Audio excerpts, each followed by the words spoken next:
A Câmara dos Deputados, Congresso Nacional, está diante de um enorme desafio: modernizar o nosso atual Código de Processo Penal.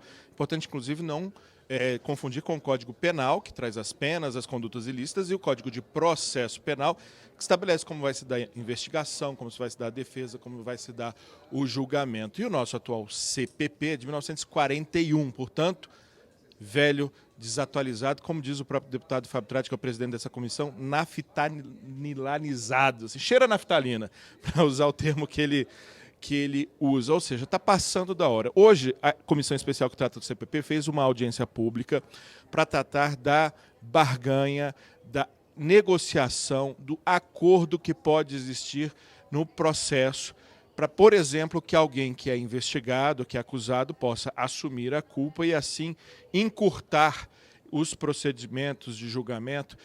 Existem várias possibilidades na mesa, uma delas chamada plea bargain, inspirada no modelo americano, em que a pessoa assume a culpa e já, de alguma maneira, resolve mais rapidamente. Há a transação penal, há o acordo de culpa, esse mais inspirado no modelo europeu. Tudo isso está na mesa, tudo está sendo discutido. Parte dessa discussão, inclusive, já aconteceu lá no GT Penal, no GT Anticrime. Lá essa discussão foi retirada, a do chamado plea bargain, do acordo de assumir a culpa logo no processo. Mas a gente vai tentar aqui resumir um pouco esse profundo debate ocorrido hoje. Eu começo pelo presidente, o deputado Fábio Tradi, que inclusive foi presidente da Ordem dos Advogados do Brasil no Mato Grosso do Sul e é professor da matéria, então entende do assunto. O desafio é enorme porque nós estamos diante do fato de que a maior parte dos crimes no Brasil não é resolvida.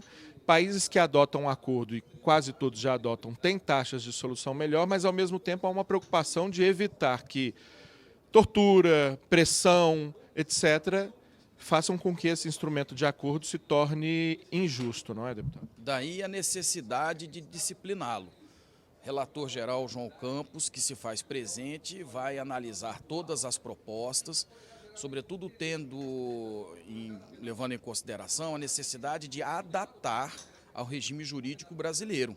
É preciso levar em consideração, portanto, a paridade de armas entre defesa e acusação, o contraditório, enfim, todos os valores constitucionais. O importante é resolvermos a equação. Como acelerarmos o processo penal sem violar as garantias fundamentais. Este hercúleo esforço que está sendo feito pela comissão, eu tenho absoluta convicção que terá um final exitoso, porque nós estamos priorizando os trabalhos e hoje eu posso constatar, foi uma audiência de altíssimo nível. Hoje foram professores que nos convidaram a uma reflexão profunda sobre a necessidade de modernizarmos o Código de Processo Penal, trazendo o plea bargain, sim, mas de acordo com a realidade brasileira. Perfeito. Muitíssimo obrigado, deputado Fábio Tradi. Vamos conversar então com o já citado relator da matéria, que também entende muito do assunto, inclusive do ponto de vista de quem conduziu muitos inquéritos, muita investigação, porque antes de se tornar deputado era delegado de Polícia Civil, o deputado João Campos, do Republicanos, aqui de Goiás. Eu gostaria que o senhor começasse esclarecendo o que diferencia tanto o plea bargain, como o acordo de culpa, como a transação, tudo isso que está posto para modernizar a nossa legislação, das possibilidades de acordo que já existem hoje. Exatamente porque a possibilidade de acordo que nós temos hoje, primeiro se refere aos crimes de menor potencial ofensivo, que sequer, em razão da Lei 9.099, existe investigação, prisão em flagrante, enfim. Mas são, de fato, para uma situação muito específica, são os crimes de menor potencial ofensivo, com pena até 2 anos. Nós temos outra situação no direito brasileiro, que é para aqueles que cometeram crime com pena até 4 anos, desde que não haja violência, não haja reincidência, ocorrer a suspensão do processo. É uma situação parecida, mas que não significa um acordo penal propriamente dito, não é?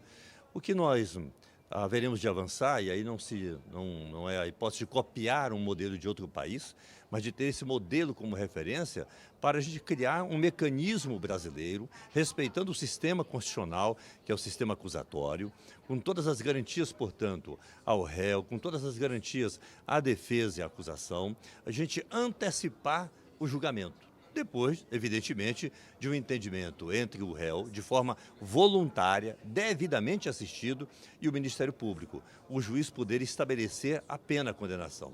É bom que a gente esclareça isso, porque, às vezes, ao se falar em acordo penal, e falar isso no Brasil soa mal, acordo com bandido soa mal, as pessoas podem entender que é uma forma de favorecer o criminoso. Não, o que nós queremos com esse modelo é dar efetividade à justiça criminal, fazer com que a justiça aconteça de forma mais célere e que as pessoas acreditem, portanto, no sistema que nós temos. Acho que nós haveremos de caminhar bem nesse sentido. É evidente que há divergências, mas o debate nos conduzirá a desenharmos um modelo respeitando a Constituição brasileira e a nossa realidade. Perfeito. Muitíssimo obrigado, deputado João Campos. Vamos ouvir aqui dois participantes dessa audiência pública. Eu posso, assim, há várias questões em jogo, mas eu acho que a gente pode resumir, assim, resumindo mal, mas resumindo, aí uma diferença de posição entre o Ministério Público, que é o titular da ação penal, né, quem tem o monopólio da acusação, e os defensores, que pode ser a Defensoria Pública ou os advogados. Mas, principalmente, entre a Defensoria Pública e o Ministério Público, há divergências, digamos assim, mais fortes, de tintas mais fortes. Eu vou convidar, então, aqui uma defensora que estuda a fundo o assunto, além de ser defensora, é também uma acadêmica em torno do assunto, Ana Luísa Zago Moraes, defensora pública federal. Ela concorda, né, pelo que eu pude perceber, com essa modernização, mas com ajustes. Me parece que seria pegar o melhor da experiência dos modelos internacionais e aplicar aqui no Brasil. Mas nesse processo de tentar costurar o melhor, a gente também corre o risco de, às vezes, pegar o pior e ter um modelo piorado e não melhorado, né? Como evitar isso, doutora Ana Luísa? Inicialmente, a oralidade dos procedimentos, contraditório, ampla defesa. O que é esse contraditório e essa ampla defesa? É um efetivo acesso da defesa ao inquérito, a todas as provas do inquérito, a possibilidade da defesa de fato fazer uma negociação, de fato dialogar com a acusação, e para isso, para esse efetivo contraditório, é necessário sim a defesa ter acesso a toda essa documentação e manter a oralidade do procedimento. Eu gostaria, inclusive, que a gente traduzisse esse termo, porque ele foi usado muitas vezes aqui. A oralidade é a garantia de que o preso ou o acusado será de fato ouvido. Não se baseará apenas em papel a formação do juízo sobre culpa de alguém, né? Exatamente. A oralidade, quando se fala, é uma audiência conduzida por um juiz imparcial, um juiz que vai ser um terceiro imparcial. Então, se tem a acusação titular da ação penal, que pode dispor dessa ação penal em virtude de um acordo, e se tem a defesa e se tem o réu, todos em uma ação. Por isso que se fala oralidade, todos os atores processuais num mesmo ato. Tá, para a gente entender exatamente a posição da Defensoria Pública da União, que ficou claro aqui também por outro representante da Associação Nacional, assim, é possível, é aceitável, mas vocês têm temores por conta do que seria a prática hoje existente nos inquéritos, durante o oferecimento da denúncia, por parte até do comportamento dos juízes também. Quais são os temores mais especificamente? Exato. Se falou aqui, por exemplo, que muitas vezes o Ministério Público ele tem acesso ao inquérito no momento da audiência.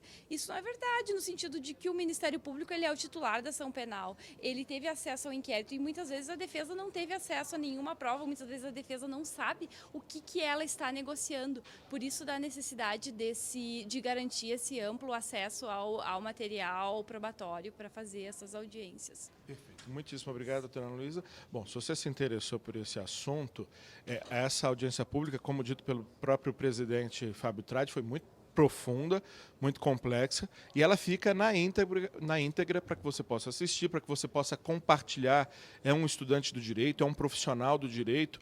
Eu recomendo, então, muitíssimo que você acompanhe, que você assista, que você compartilhe, porque muito conhecimento foi disponibilizado aqui e esse assunto continua. Afinal de contas, o CPP está tramitando, irá passar pela comissão, será votado aqui, será votado em plenário, será encaminhado ao Senado e, principalmente, quem atua no direito, quem tem interesse pela área, deve acompanhar esses debates na formulação dessa política pública. Agradeço a sua atenção e fico convite para que você acompanhe esse e outros temas que dizem respeito à sua vida. Só a última observação, a gente tinha convidado aqui o representante do Ministério Público para falar também, mas ele foi embora, acredito que se confundiu com o fato de ele ter gravado uma entrevista para a TV Câmara e não ficou para participar conosco ao vivo, mas a gente iria trazer aqui todos os lados dessa discussão para você, mas infelizmente não foi possível. Qualquer momento a gente volta de outro ponto da Câmara dos Deputados trazendo mais informação para você ao vivo do que rola por aqui. Até mais.